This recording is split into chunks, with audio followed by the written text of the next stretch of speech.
Hey there, emerging expat! You're tuned in to Let's Move to Portugal. I'm Victoria from Expats Everywhere's podcast, and I have the distinct honor of bringing you, YouTube travelers, and our resident of Portugal experts, Expats Everywhere's Josh and Kaylee. Each week they'll inspire, they'll educate, and they'll accompany you on your journey to Portuguese residency.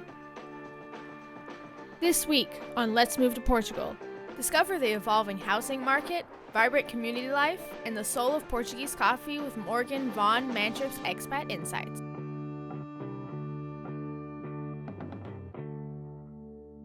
Hey expats and travelers, welcome back to Expats Everywhere presents Let's Move to Portugal podcast. Kaylee, how you doing? I'm doing well. It's holiday season, so obviously we have Thanksgiving, and then there's a couple holidays at the beginning of December here in Portugal, and we're approaching Christmas, and the city is lit. There's a lot of tourists. The city is lit. Yeah, well, lit with lights. Should I have said that? Lit up. Anyway, lots of people here for shopping and visiting and seeing the lights. And so it's actually a lot of people right now, but the buzz is really good. So I'm doing well. It's fun. Nice. It's fun. How are you doing? Yeah, I'm good. So we wanted to let you know that the way this podcast works, the way we structure it, whether it be here on whatever platform you're listening or YouTube, it might be YouTube. If it's YouTube, you can see us. We like to start out with a little intro from the lovely Victoria, our producer, who we will soon fully introduce you to. We'll get to that in a minute.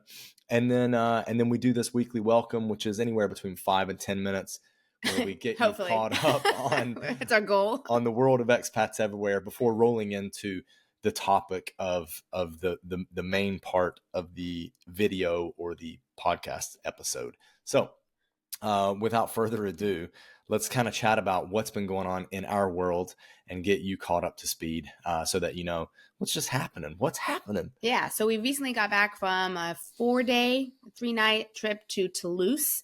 For those of you who don't know, Toulouse is actually the 4th largest city in France. So it's quite big. It was our first time there, which was fun. It also had the lights going. So there was a lot of Christmas cheer and stuff that was happening, markets and, rides. And we did meet some expats there that called it a village though, which I found hilarious.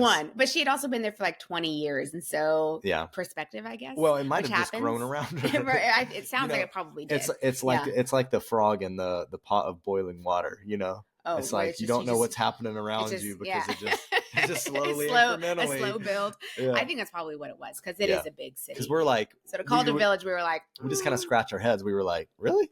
Yeah.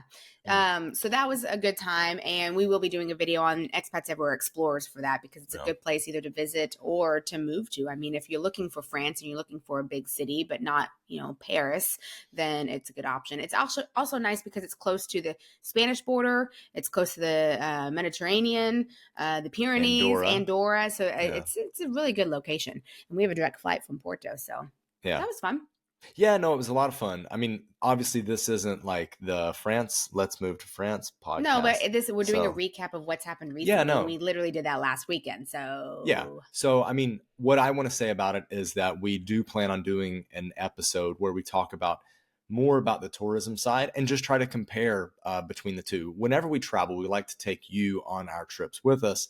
So we want to make the comparisons to see maybe this other place is better than what you're finding here in Portugal. Moving on from France, let's kind of chat about what we're doing as we kind of come to the close of the year. So if you're watching this up to date, let's say, which is, kind of beginning of December, we are about to close out the year, certainly production wise, and putting videos out. We have one more video on the main channel. We just did a video that kind of pairs with this podcast today. It does, yeah. Where we interviewed a lady that moved here about a year ago as a retiree, and then she got bored and decided to open up a cafe and really chase her dream. She had this dream of opening up a cafe. So we talked to her about the process, like what it was like going from retirement, finding herself wanting to do volunteer work or just keep herself busy, not really finding good options, which that could be a whole podcast in and of itself, where we have even had this issue where we've wanted to volunteer because we've done volunteer work in other countries that we've lived. We've wanted to kind of give back to the community in that way, but we have found it challenging to do that, to break stuff into it here. Yeah, to break in it exists, but to break into it definitely exists. I think certainly early on with our lack of language skills that hurt us, but then other organizations that we've wanted to do stuff with, they haven't lacked the manpower. Right. Yeah. They've been more like, it would be better for you to donate like money or materials or goods. Yeah. Rather than your time. And we would like to do our time. So that makes a little, I mean, like to serve our time. Yeah. So that was part of how Jacci came to starting this cafe, which again, like I said, was a dream of hers. Mm-hmm. So we do talk about like the business challenges, but in that she ends up finding Morgan, the guy that we talked to today, about his expat experience moving from not Wales to Germany, but we pick up in Germany. He's from Wales. We pick up in Germany as he moves then to Portugal. And we discuss that, moves to Portugal with his German partner. So yeah, but yeah. So that we'll get to that in a minute. But then also we did want to mention that we've had our producer Victoria for a while, and we want to introduce her fully because she's American, but has been living actually more of her she's in her early 20s, so at least half of her life here in Portugal. So we want to introduce you to her. Definitely half of her life. Yeah. Well, and all of her adult life, So we will have that interview coming out in season 4, which is meant to come out around January time. So you can meet her a little bit. And then, of course, lots of fun new interviews and different podcasts going on for season 4 to come. So something to look forward to for the new year. Yeah, absolutely. I mean, something I'm really excited about for season 4, and this goes straight to you watching here. We have been very fortunate to start this podcast back with producer Dan and leverage kind of the Expats Everywhere audience to bring people that are a part of that audience into this podcast, and therefore be able to get sponsors and be able to, let's say, monetize the podcast in a way where it's become self-sufficient. I know that there are so many podcasts out there that are not, and maybe it's a hobby. And this is a bit of a hobby of ours as well. Like, I love this podcast. It is so much fun to do. To talk in detail about things with people. That's it. Instead of being like 100 miles an hour and a bit surfacey on our regular YouTube videos, we can go into much more depth here and have longer conversations, 45-minute conversations. So because of that, long story short, we've been able to reinvest the money from sponsorships into paying Victoria as a producer, and then also buying new equipment. Josh is so excited about that. Shipment is supposed to arrive from Germany on Wednesday, so in a day now. And we're gonna get some stuff. We're going to set it up, and we're going to look more professional. Well, and so here's the plan. Better. So we have one more episode for the podcast after this one that will come out. That will be a recap of 2024, and then looking ahead to 2025. And the hope is to be using the new equipment for that. Yes. So if you're watching, then for the next one, when you watch, we might have different mics and stuff. No, you should be able to hear the difference. Next week. If you don't hear the difference, I did something wrong. Okay, so let's go ahead and wrap this up and chat about Morgan, because you have a long conversation with Morgan. He talks about being an expat in Portugal, but then he also talks about his love for coffee. And how was that? Yeah, so the conversation very much starts out where we're talking about his move and why Portugal, and how he chose between Porto and other places, because he had been to some other places in Portugal before choosing Porto. And there's a very specific reason that he gives as to why Porto felt like the right place for him. And then he's a guy that's been in the hospitality industry for a while. I assume that he's in his 30s. So I just say that to say, like, he's definitely working age. No retirement in sight for him at the moment, he and his partner. So, he was moving with the intention of finding a job and working, and he finds himself in our favorite coffee shop, So Coffee Roasters, and then has ambitions and figures out like how to open his own roastery and just growing from there. But we decided to dive into a topic that he and I often geek out on, which is just the Portugal coffee culture versus specialty coffee. And I think that this is particularly fascinating because a lot of Americans move to Portugal and love the coffee, but the coffee is just different than I think what we're used to back in the States. Yeah. But for many people, it's different in a good way.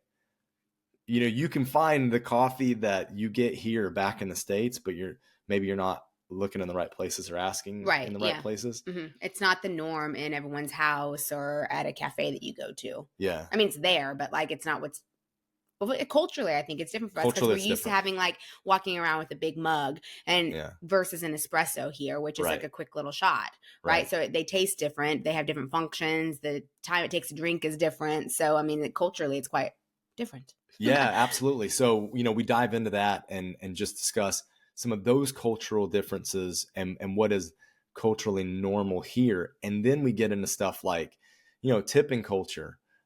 Morgan works in the hospitality industry. So how does the tipping culture impact him? How does he view it as a European?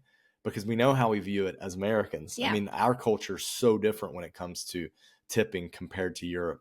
So what does someone in the industry think about it? How does it actually help them or harm them? So that's kind of the stuff that we dive into. Well, let's get to it then, because I'm looking at the time and you said 5 to 10 minutes for the intro, and I'm going to say lies to you.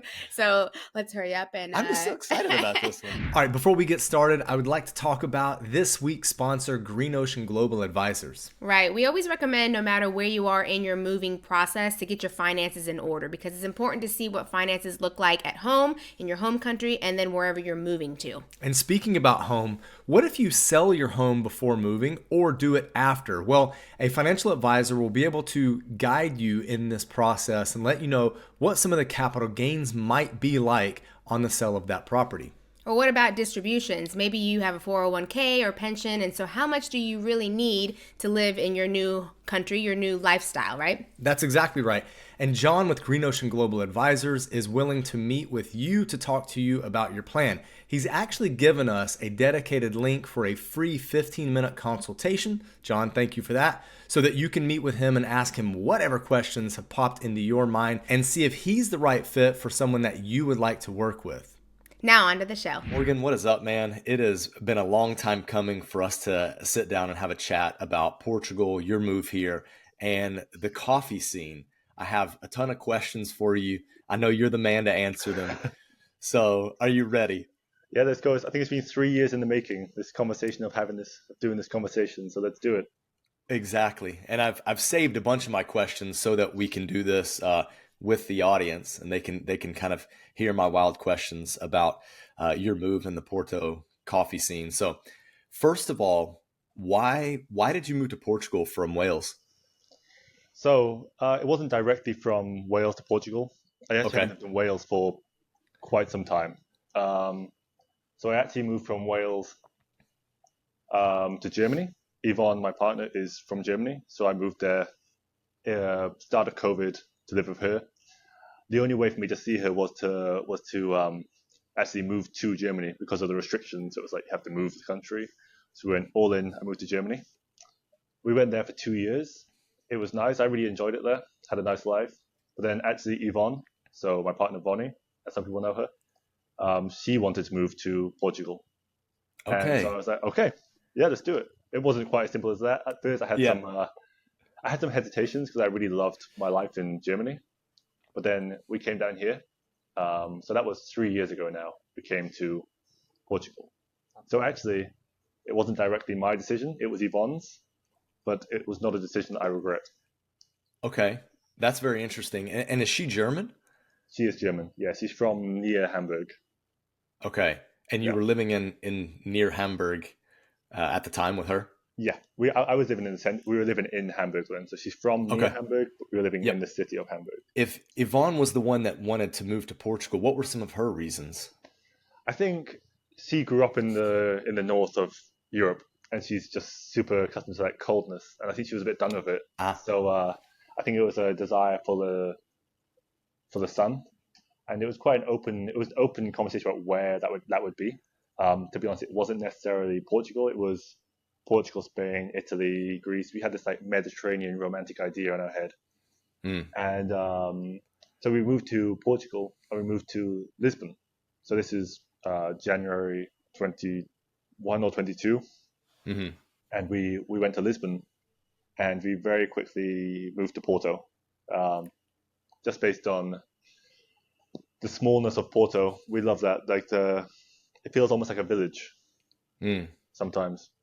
Yeah, we're going to dig into that because I mean that was really going to be my next question, the whole like why Porto thing. Okay, because Portugal, you have a variety of options. But it does sound like we shouldn't go down the path of like visas and stuff like that, because it's really easy for a German, for example, to move. And so let's talk about it then, man. Like why Porto over Lisbon? We came into Lisbon. And we were staying, I can't even remember the area's name, very central. You have like the 4 main streets going through the city. Okay. Yeah, but we were like super in the center. And it felt like everywhere I went, I never felt like I was resident in Lisbon. I felt like I was always being spoken to in English. I mean, I don't speak Portuguese very well, but even so, it was just like, I always felt like I was a tourist. Yep. Even though I wanted to live there and get a job there, I felt like I'm a tourist. And then we came to Porto. I came to Porto actually for a 1-day trip to come to a road show of a coffee company in Gaia. And I went there and I met the people, and it just felt so much more homely directly. I directly made some friends, mutual friends, Joao. Met those guys and directly felt like I had a little home here in Porto. Even after 1 day, I felt more at home in Porto than I did after 2 months in Lisbon.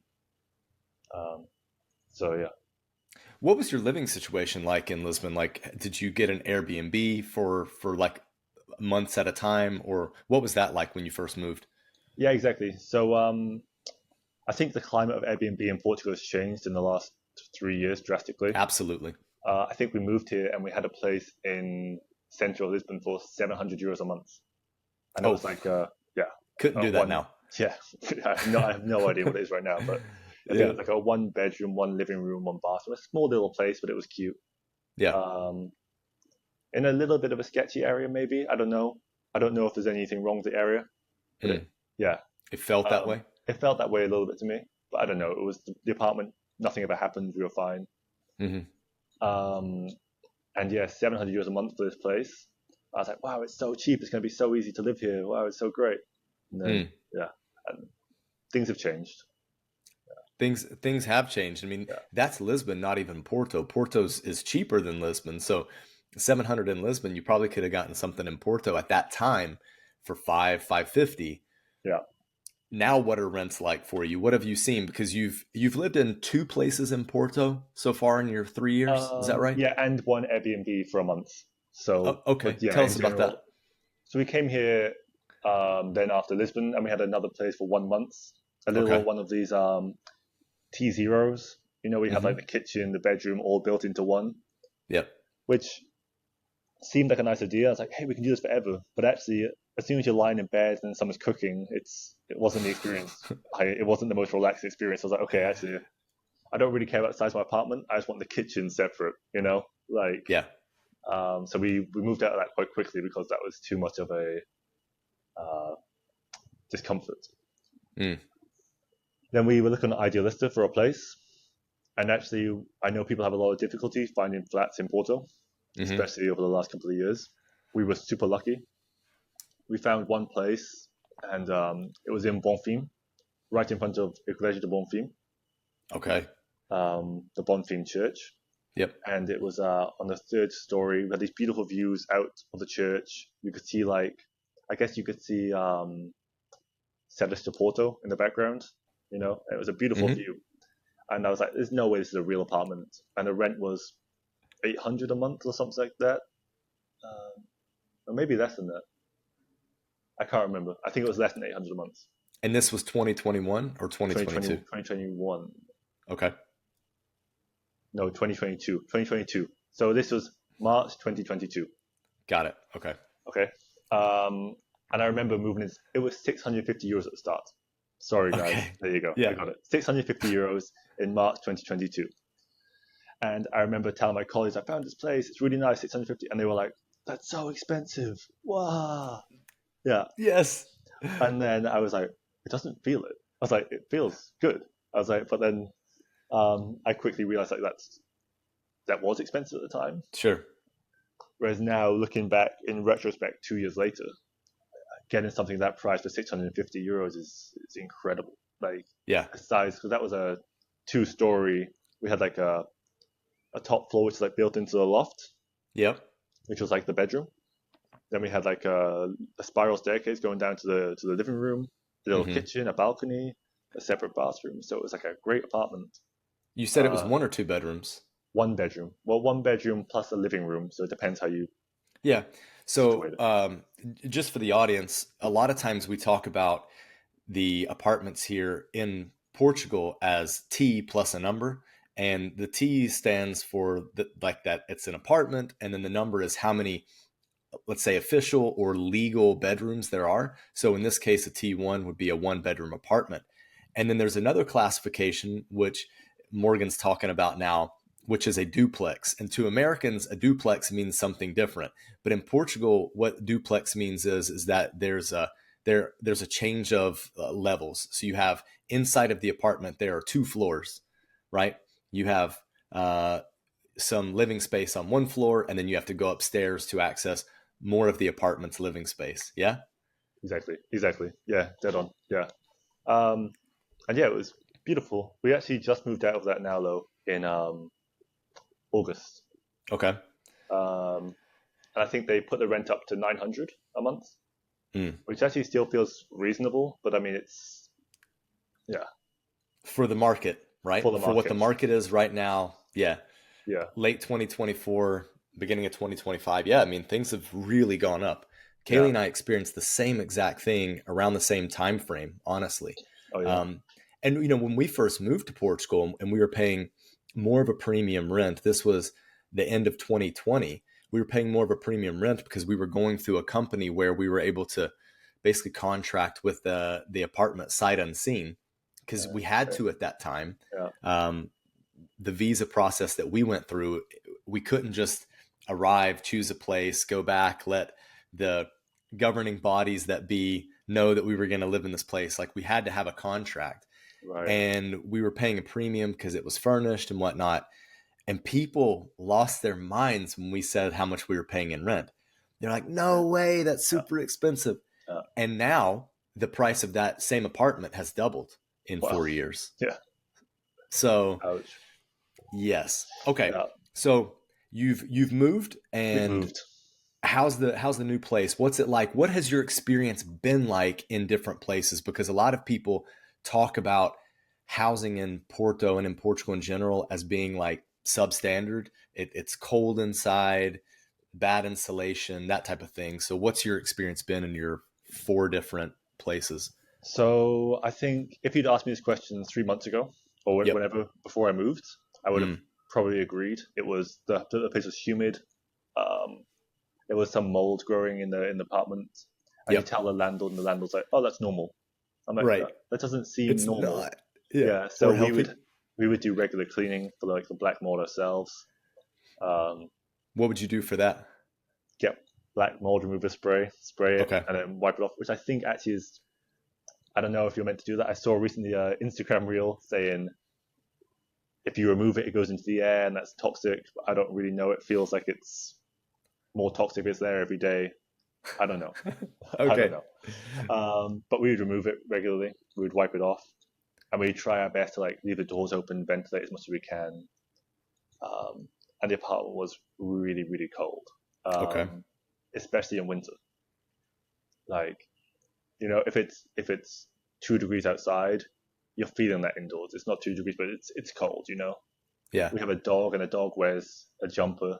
I'd be there in 2 jumpers, and yeah. Whereas now the new place, it's a relatively new build. I think it's like built in the 80s. And we're on the 6th floor with 5 more floors above us. So I feel like we're quite insulated. Yep. Okay. And we have AC in every room. Okay. Which is also a rarity in Portugal. So until now, I haven't noticed it being cold, and we're in December. So let's see. Great. What are your utilities like? Like, do you guys run the AC much? I mean, I know you haven't been there when it's hot, so yeah. We were here. It was pretty hot. But I think being from the UK, I don't think I've said that I'm British. Yeah. I think people can tell, but yeah. I'm from the UK and Yvonne's from Germany. AC is not very normal to us. Like, we don't have AC. So I think I used it like 2 times. One time as like an experiment to see how cold it could get, just out of curiosity. Yeah. And another time when we had those fires in nearby in Gondomar, Rio Tinto. Yep. The air was horrible outside, so we didn't want to open the windows. Yep. So that day we used the AC as well. But I honestly think it's a bit of a waste on me, the AC, because I'm not using it. But utilities, I feel like they seem pretty cheap compared to Germany and the UK. Okay. I know other people have complained about electricity costs and stuff, but I think globally right now there's a utility bill epidemic where people are really struggling with costs, and I feel like here they're still relatively okay. Yeah. At least. Yeah. Yeah. I think oftentimes it's kind of by comparison, right? Like by comparison to what local wages are, what people's capacity in terms of like purchasing power, income is to offset a 10, 15, 20% increase in energy costs, right? Yeah. Okay, cool. Yeah. So, I mean, Kaylee and I feel the same way. Like, we feel like energy costs are not bad at all here. Yeah. So I definitely get what you mean, but I also understand the other side of the argument where locals feel the pinch more when it goes up 10, 15%.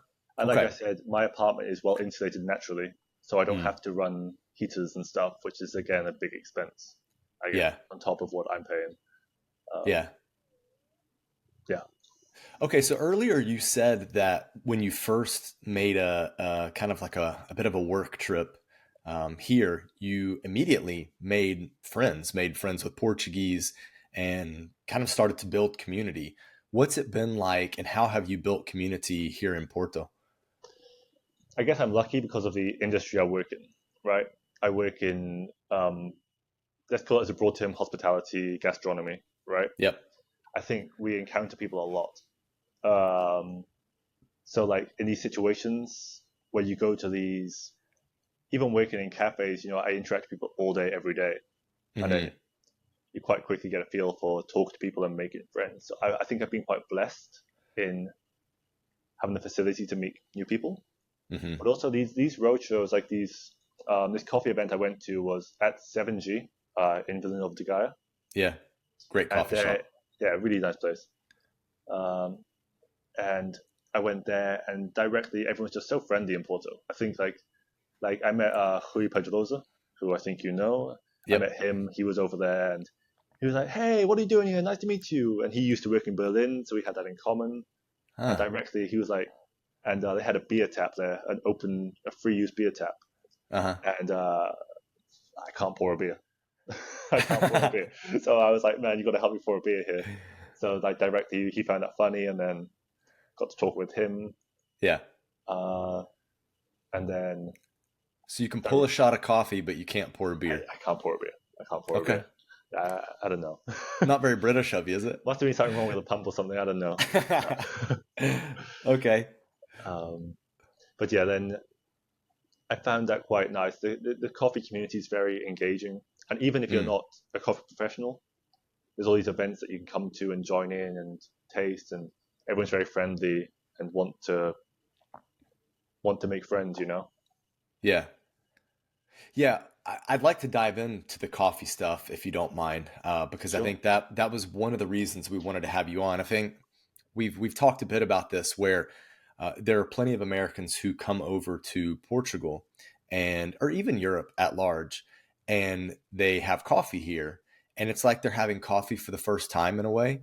But what's interesting to me is in the States, we have a pretty big coffee culture where it's like machine filter coffee, let's say, but drip. but it's drip, right? But it's still commodity coffee. And then you come to Portugal or Europe, and everything's like espresso, right? If you want a black coffee the way you would have in the States, you don't have that option. You would get an Americano, right? You would get a pulled, like a shot of espresso with hot water, but it's not the same as the machine drip coffee that we have in the States. But people tend to prefer it. Like, they come here and like, wow, the coffee's so good, but it's still commodity coffee. So it's almost like the same quality of coffee, but just expressed in a different way. Have you noticed this among like American clients? What have you seen the Portuguese coffee culture like as well? I've never been to America, but I've watched TV. Yep. And I know the culture of. So for me, it's interesting to hear it from an American, like this Dunkin' Donuts thing, right? Where you go and you get a big cup of coffee, and it's whatever price, and it's just filter coffee.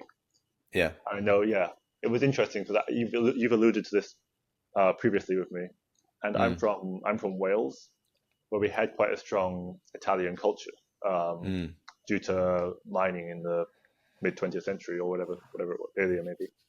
Yeah. So for me, espresso was always quite normal. This like commodity black espresso was quite a normal thing. Yeah. However, when I was moving to Portugal and I worked in coffee, my family were like, oh, Portugal has amazing coffee. Okay. So they say the same thing. So they say the same thing. And I came here, and I don't want to be rude to the Portuguese coffee scene, but I might be a little bit. And I remember trying this espresso, but what the hell is it? It was like so bitter, so dark, so intense. Yeah. Which I know it's somebody's cup of tea, or else. Yeah. It's a bad expression there, but someone's cup of coffee, let's say. Like this really dark, intense thing. And I know a few other countries like Austria have an even more intense espresso shots, right? Okay. So it's like this like really dark roast, often Robusta. I think Portugal consumes the highest percentage of Robusta in Europe, I think. I'm not sure about that fact, but I think. Well, can you quickly explain the difference between Arabica and Robusta? Yeah, sure. So within coffee, we have two main species, which are Arabica. So this is high-grown altitude coffee, which grows slowly, has very delicate aromatic properties. Then we have something called Canephora, which is actually known as Robusta because of its robustness, right? Canephora grows at lower altitude. It's very immune to mold diseases, bacterial diseases. It's easier to grow. It grows in higher quantity, but it has less of that delicate aromatics. This is not to say one's better or worse than the other, which is definitely what I have just said. There is fine Robusta. Some people take great pride in growing really good Robusta. There's a large movement for this in Vietnam right now, in fine Robusta. And actually in current economic situation, which I don't need to dig into too much, the price is coming relatively similar in Robusta and Arabica, especially on the commodity level. Okay. Yeah. Okay, cool.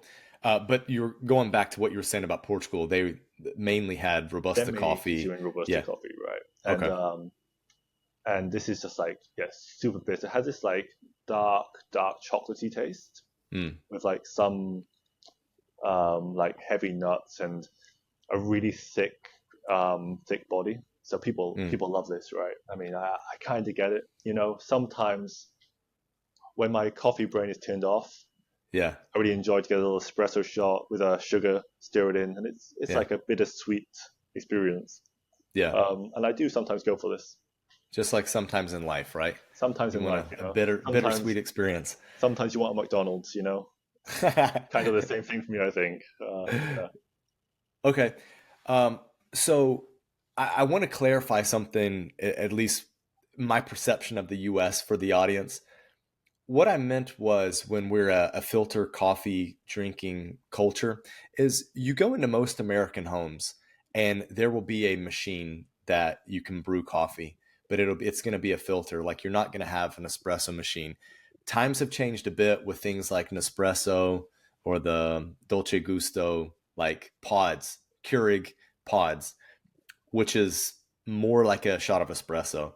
But the second wave of coffee being the Dunkin' and namely Starbucks has brought more of that European espresso culture to the States. So it's not like Americans had never had espresso before, but I think what most people were used to is more of like the at home kind of like, filter coffee type of consumption.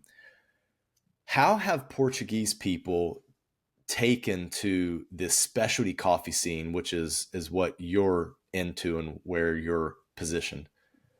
Yeah, sure. It's a really tough, loaded question.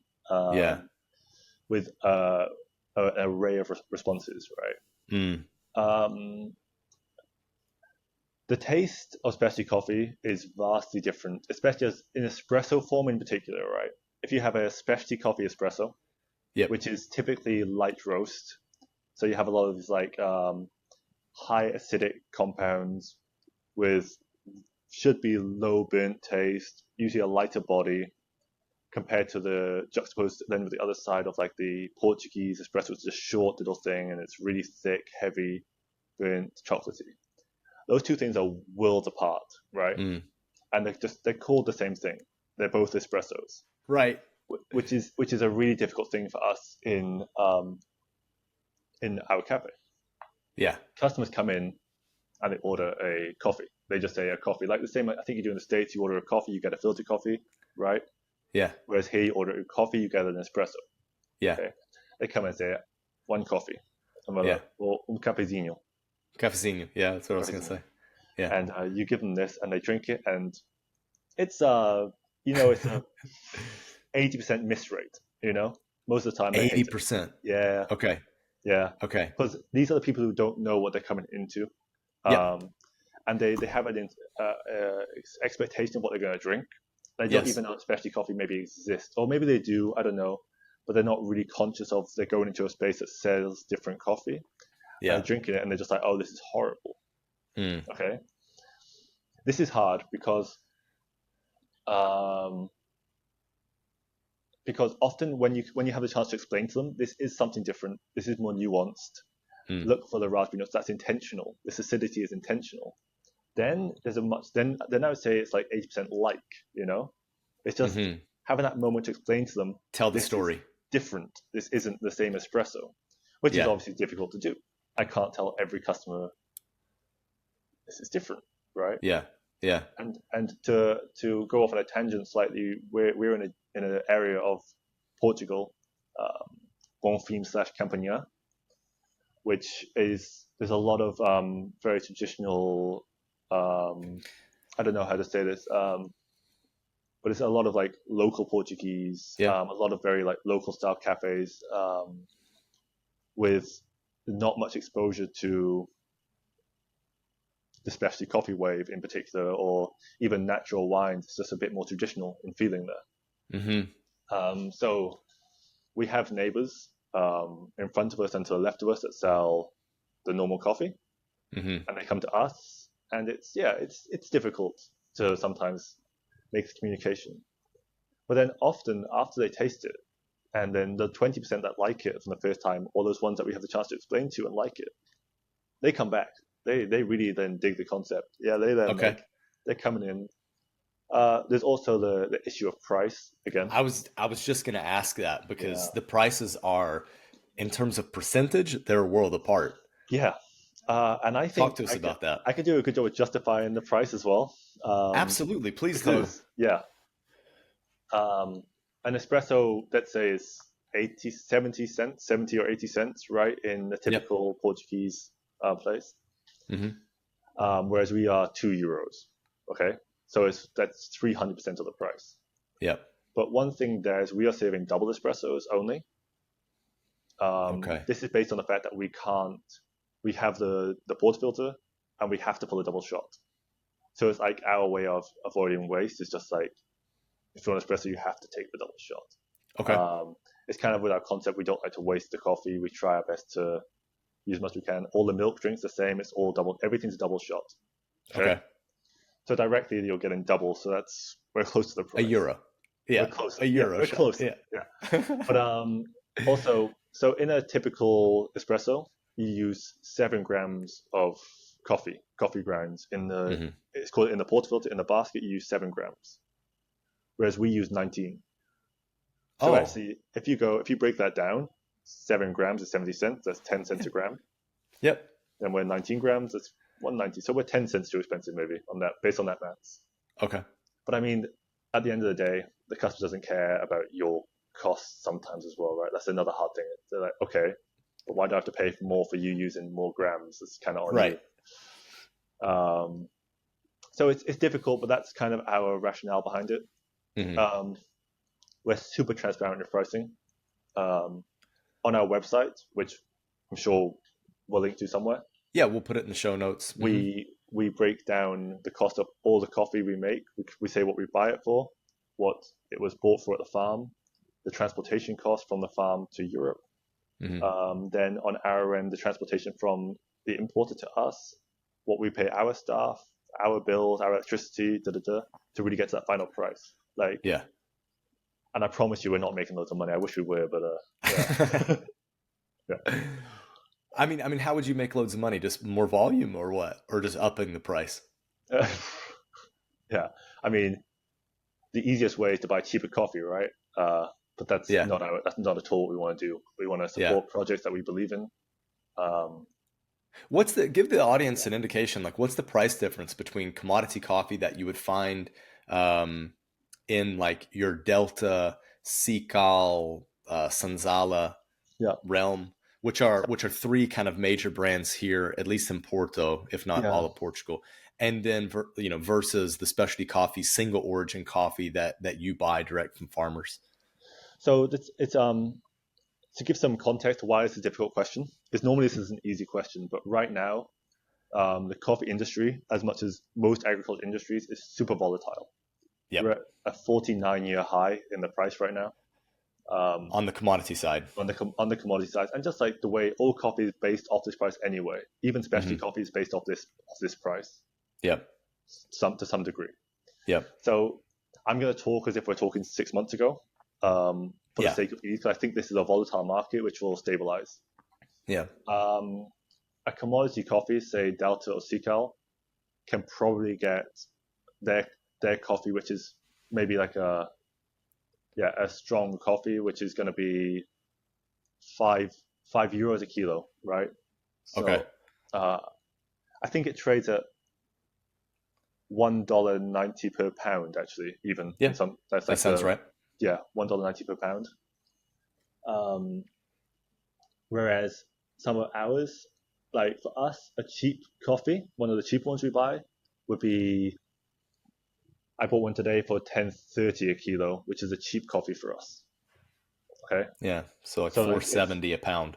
Yeah. So it's like 3x. Yeah. Something like that. And also we're buying in such low volumes because we're a small company. I mean, that's not to say about fairness and transparency, but logistics also hurt us more than, because we're sending a pallet. Yeah. And sending a pallet is sending a pallet. If it's 60 kilos on a pallet or 600 kilos on the pallet, the shipping is more or less the same price. Okay. So, yeah. But generally, we're paying, I'd say we're paying at least 2x commodity pricing. Okay. 2x commodity pricing. Yeah. Okay. So, I mean, that'll add to the final cost of what your shots are as well, or cut into your profit margin, right? Sure. Yeah. Yeah. Okay. I've got a question for you that's curiosity from not just me, but other expats that I've talked to. You walk around and you see a plethora of like your average Portuguese cafes. You might not know the answer to this, but I'd like to hear your perspective. How in the world do they stay open? Yeah, I asked myself the same thing. So like running a business, we run a business. It's really hard, as many of you know. It's difficult to make these numbers work. It's always a battle of percentages. And I really struggle to figure that out as well. Like, how do they do it? I can make some guesses, which are like they own the premises, right? So they control that price. Yeah, they don't have the rent situation. Yeah, right. Yeah. They also maybe don't pay themselves a good salary, I can assume, right? I can imagine they don't pay themselves as much as they probably need to live. Like just like even the owners paying themselves. I'm not saying like about their staff. I'm just saying like sure, the money they're taking for themselves. Mm. I think it must just be really, really tough. And I think it's probably getting tougher, especially with, we talked earlier about energy bills at home. I was like, they're not so bad, but actually maybe as a business, you're running all these fridges, you're running, let's say like 15,000 kilowatts of electricity. That's a lot of money then suddenly, Yeah. So yeah, I don't know the answer to that, and I wish I did, because even in our situation, we struggle sometimes to figure out how to make the next month work. I'm sure every business owner does. Like, I think it's always like this game of like, you never see a lot of money out of things, So we're a young business, but like, even so, like in our first few months, we were making X amount of money, whereas the next month we made maybe 2x that amount of money, but yet we ended up with the same money at the end of the month. We end up with kind of zero on the bank. Okay. So I don't know the answer to that question. I wish I did. Yeah, but it's been something that you've been curious about as well, right? For sure. Yeah. And, I mean, I look at a ton of shops just all around the city, especially ones that are in prime locations. And I think like, their profit margins can't be that good on on items. And then the volume of customers that go into the place isn't that great. So how do they make it work? Yeah. And you go then you buy, you can go then you have like a sea bass and a drink and some fries and a coffee after, and it costs you €8. It's like, I can't cook that at home for that price. There's no way. Right. Yeah. Right. So, yeah, I'm grateful for those amazing restaurants that we have. Me too. That we can go to and pay this amazing price for. Yeah. But, I don't know. Well, then I want to ask you this, because, a lot of people in our audience and in our community, they have more disposable income than the average person that goes to a restaurant that costs €8 for a meal. Right. And you've been in the hospitality industry for a while on both the employee side and the owner employer side. Yeah. Where do you sit on tipping? I always tip. Okay. I know it's not so typical in Portugal to tip, and especially not compared to America. I know tipping is a big part of the culture. In the UK, it's not so much. But whenever I go somewhere, I understand that these people don't earn that much money. Yep. And the tip really makes a big difference, even if you just round up to the nearest euro or a couple of euros or something, just like not a significant tip, but these small numbers add up significantly. When you consider the minimum wage here is, I think it's right now €825 per month is the minimum wage, which is actually what a lot of people get as well. And without tipping, that's tough. Yeah. So I think if you can, if you can't tip, that's fine. But if you have a couple of euros you could give and leave behind, maybe it's a nice thing to do. Especially, I think everyone appreciates it. Do you find that people in your cafe? We haven't even said the name of the cafe. So sure. The cafe and / micro roastery is Von and Vonnie, or in Portuguese, is it Vonnie? Vonnie. Yeah, it was a happy accident. Yeah. Was it? Yeah. Well, tell us about that. Yeah. Sure. So it was kind of a spontaneous idea. So I was working before at So Coffee Roasters, and I really loved my job there. I was really having fun. They're an amazing team. I'm still very good friends with them all. And then the opportunity came to us we saw this space for rent with a nice price for rent, and the work was pretty much done. You just had to kind of put some counters in there, put some tables, put some machine. I spoke to Vonnie, my partner, and we were like, let's just do it. Let's do it. The original idea wasn't to make a coffee roastery, it was to make a cafe and maybe use some coffee from places like So and other roasteries. But we just saw the opportunity. We were like, let's just go all in. Let's go for it. We had a little bit of money saved, nothing at all significant. We did this all very, is it bootstrapped? Is that the term? We kind of, as we went along, we kept investing into the space. Yeah. For the first 7 months, the floor was just like exposed concrete, And then 2 months ago, we decided to like paint the floor properly, and like we're constantly like getting more tables, getting chairs, getting da-da-da. It's still that's what Kaylee and I've done with Expats Everywhere. It's the same thing. It's like every year we see what kind of money is left over, and we buy better gear. and we level up in ways that we can. Yeah. It's a healthy way to grow, I think, no? Like, because I think so. As soon as you take a bank loan of, let's say my dream cafe would have cost me 150,000 euros to do, which isn't an insane amount of money in terms of bank loans, but for me, that's an insane amount of money, right? Yeah, that's a lot. Yeah. It's a lot of money, right? Yeah. But like, then you owe the bank directly 150,000 euros. Yeah. With interest, and always then you have this burden of this. Whereas we did the cafe for, I don't remember a number, but like say like 30,000, we did like kind of did everything for. Okay. Roughly that number. Don't quote me on that too much, but yeah. And won't hold your feet to the fire on that. Yeah.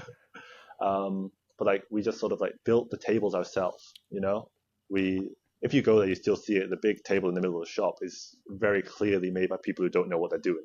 The counters that we have, like with the cork side and the stainless steel top. Yeah. These are just tables that we super glued plywood to the side of, and then PVA glued some cork tiles to. Yeah. Industrial chic. Yeah. It kind of works because it looks quite cool in the end, but like, but at the same time, if you think about it, this is all super cheap to do. And then as we got some money, we bought some nice stone tables, which we now have 6 of them in the shop.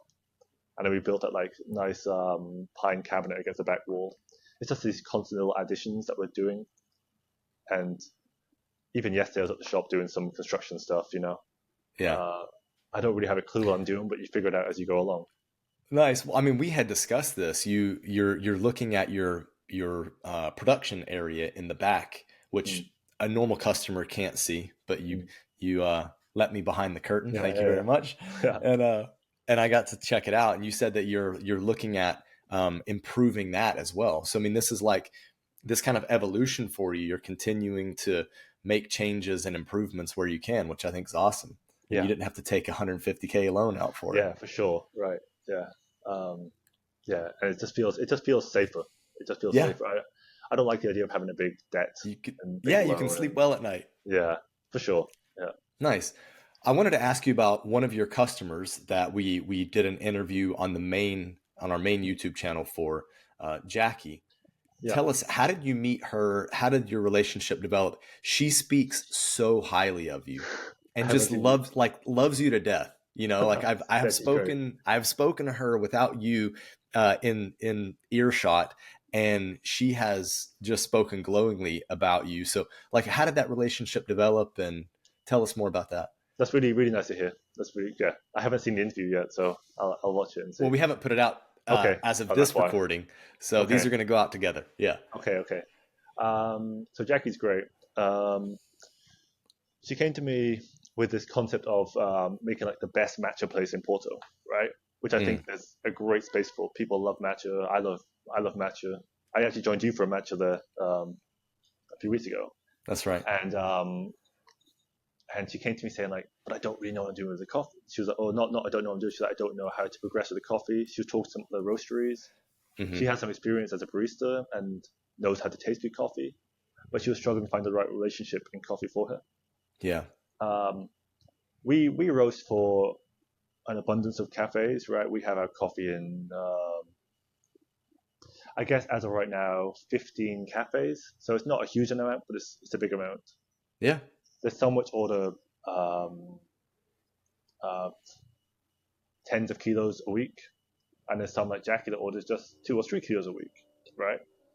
And for me though, I like to value every client the same. I don't really care. I want to make sure that like the product they serve at the end represents our coffee in the best way. Yeah, right. So, because at the end of the day, if you go to a coffee shop and you have Yvonne and Vonnie coffee, I want it to be a good experience. Right? Absolutely. So we spend a lot of time talking and trying to figure out what Jacci would like to serve at Kiwa, and trying to find that balance between the Portuguese normal espresso and the specialty espresso. Like going back to this conversation of, because the problem Jacci has is she's in an area where there's a lot of local people as well with no exposure to specialty coffee. Mm-hmm. So or matcha, or matcha. That's a whole different level. Or scones, or yeah. Basically everything she sells. she's doing a great job of like trying to bring cool things to this area, right? Yes. It's all really delicious, amazing stuff. Mm-hmm. And we were like, how do we make it the best thing possible? Like for a limited budget as well, right? The same constraints of budget. We talked about and decided on a Brazilian coffee from the Barbosa family. Barbosa family, yeah. Yeah, which is a beautiful round chocolatey coffee. So it's like reminiscent of the traditional Portuguese coffee, but it still has a high acidity of specialty. So it's kind of like trying to hybrid between the two. Okay. And I think it works pretty well for both, actually. I think it does. I need to see it myself to see how the Portuguese customers are like really enjoying that, or the more traditional customers, are enjoying that. But I think she's really happy with it. We just bought more of the same coffee for her to use, so she can keep serving the same thing. And cool. We kind of just have this coffee in our rotation for her and one other client. Like, oh, okay, nice. Yeah, so we don't sell this coffee at the shop. Okay. Yeah. Nice. We'll link to that video in the show notes of this one or in the description section if you're watching on YouTube. My last question for you is, at Expats Everywhere, we believe that living abroad transforms lives. How has living abroad transformed your life? You know, I'm going to tell you that's a difficult question for me because I've lived abroad my entire adult life pretty much. Mm-hmm. Okay. So I can speak in the context of my move to Portugal. Sure. Compared to the other place I lived. What I love about Porto in particular is how close you are to nature the whole time. You know, you don't really feel it when you're in the city, but then you take a 10-minute drive out and you're in the middle of the forest with nobody around. This like city nature balance, it's incredible. I'm super grateful. We have a dog,